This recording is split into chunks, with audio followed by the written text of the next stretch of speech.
Okay, we're gonna need this one and that one. Oh, we need these ones too. And these ones.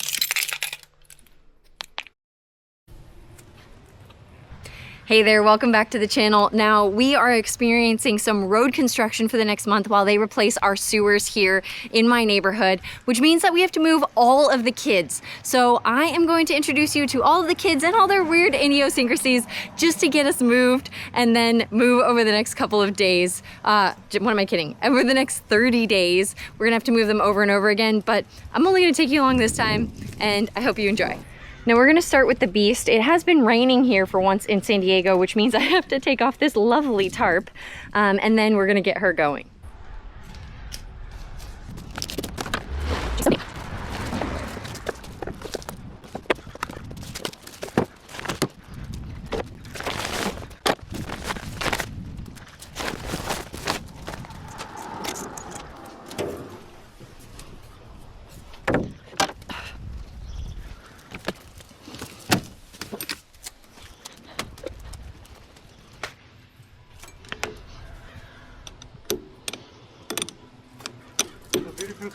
Thank you. Happy New Year.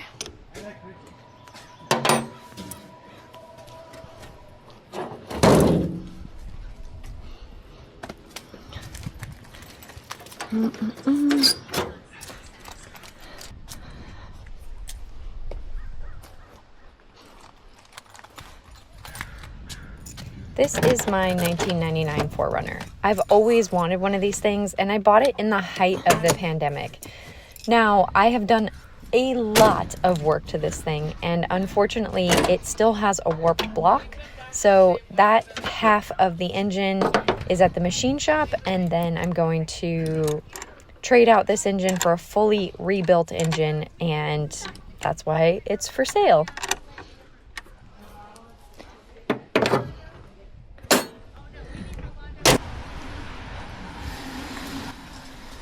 Now this vehicle comes with a lot of spare parts. If you look in the back here, there's just a few. And the reason that number 2 on this to-do list is drive and park is because once the engine heat sinks, it begins to misfire. So because that block is warped, as soon as it is hot, it starts to banana and then it doesn't hold any of that compression in.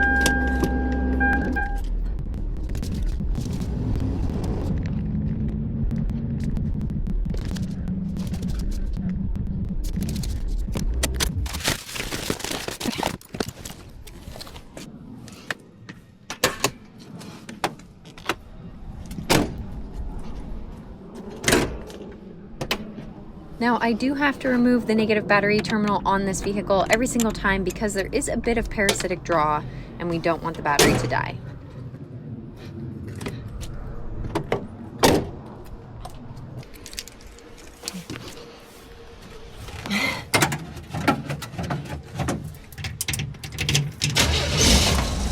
I absolutely love that the Beast fires up now every single time on the first try. She recently had a very big tune-up, and I had some help from Mike Johnson at Johnson's Automotive in Point Loma. Put her in here.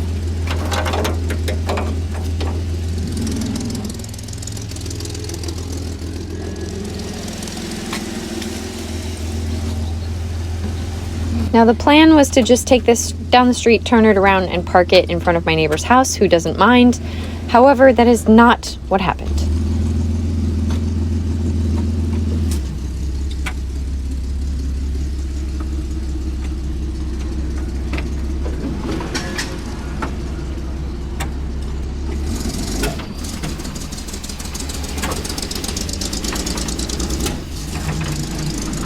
You seem a little upset about that.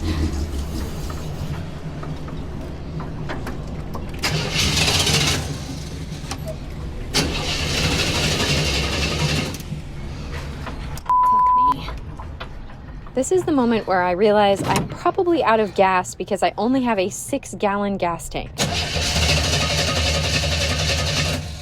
She's out of gas.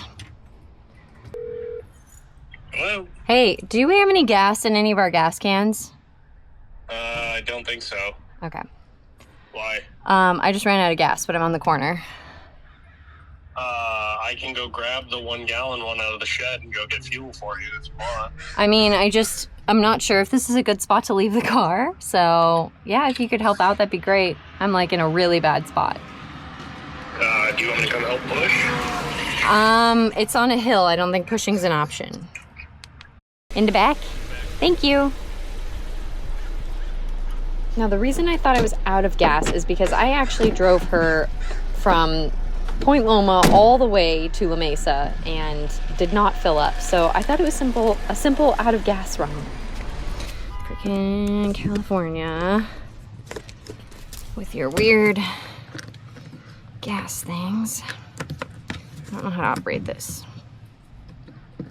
Now, California gas cans have this special little red thing that you see on the spout in order to help prevent fuel vapors from escaping. And the Beast has actual baffles inside the gas tank. So it has sort of like little walls on the inside that separate compartments so the gas doesn't slosh back and forth while I'm driving. And that's why I think I ran out of gas.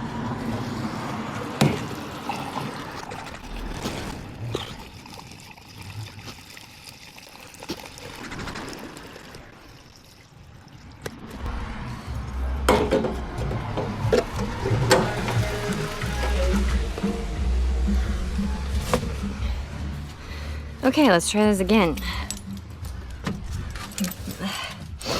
Sorry, little girl. Didn't mean to run you out of gas. You can run out of gas. Okay.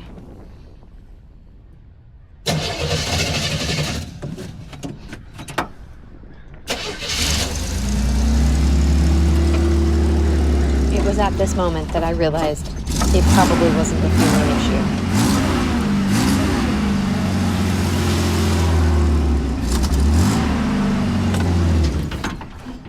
Now, I'm really accustomed to driving this vehicle with 2 feet, 1 foot on the brake, 1 foot on the gas, so that came in handy at this moment.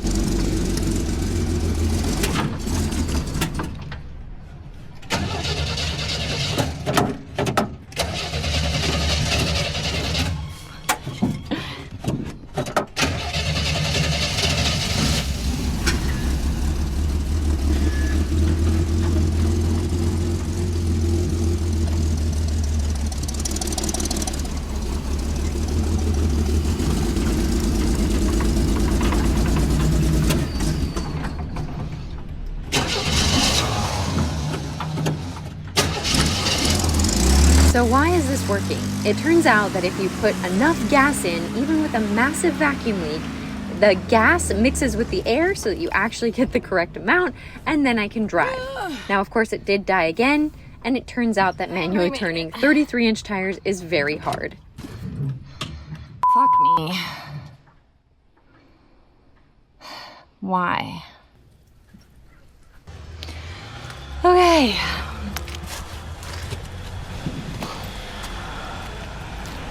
One thing at a time. One thing at a time. That nice for you.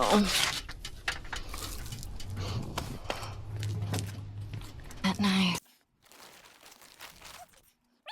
Now I do have to button her back up with the tarp because we are expecting more rain, and I want to make sure that this tarp does not blow away, so we are using my ratchet straps.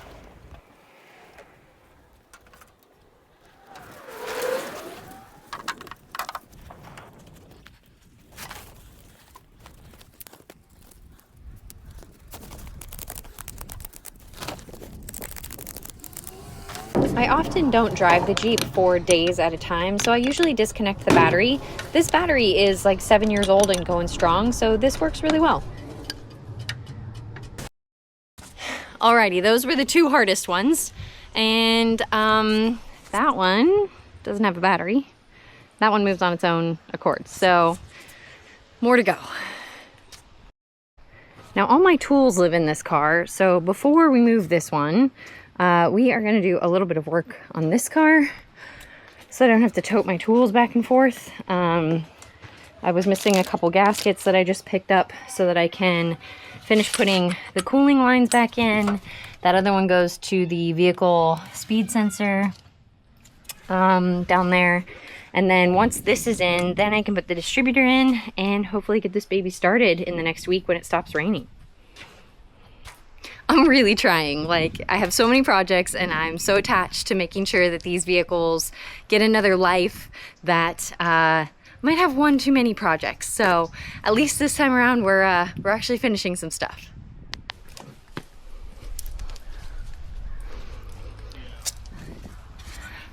I only had to put the battery back in this one. This is a serviceable battery and it is at the end of its life. I could tell just by the way that the car was starting.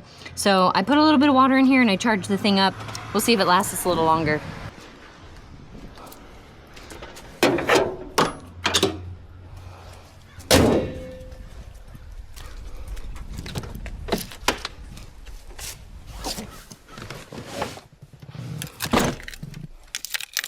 And I want you to listen to how the car starts right now. So what the heck does that mean? When you go to start your car, whether you're turning the key or pushing a button, it should go vroom and start right up.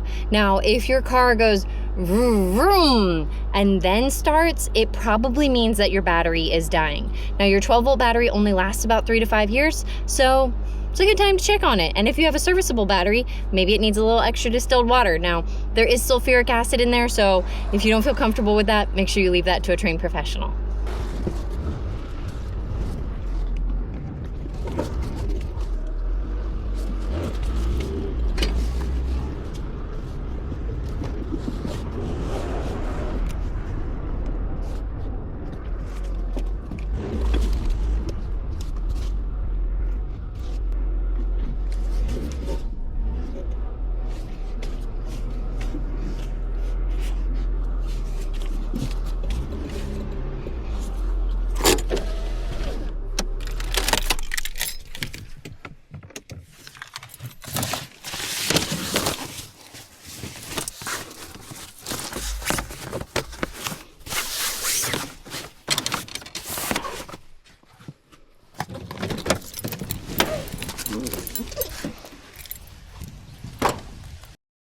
Okay, last one.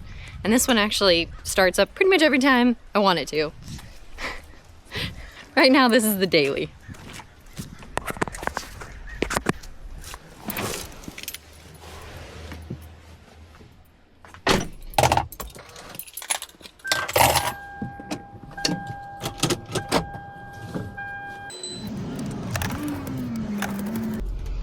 Now, normally I would just park down here, but this no parking zone actually goes for about 6 blocks. So everybody down there is going to be having a hard time too. Just spread some of these babies out.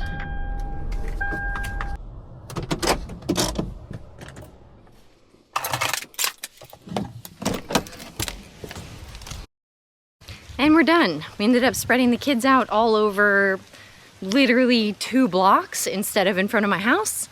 But there's one, there's one, and then we have one parked way up there, and then one down here, and it's gonna have to work for the next month. Like, the neighbors all gotta suck it up because there's just so many people that are being put out by having our sewers replaced. So anyway, you want to see more cool content about these kids specifically? Again, I don't have mammal children. My kids all have wheels and tires.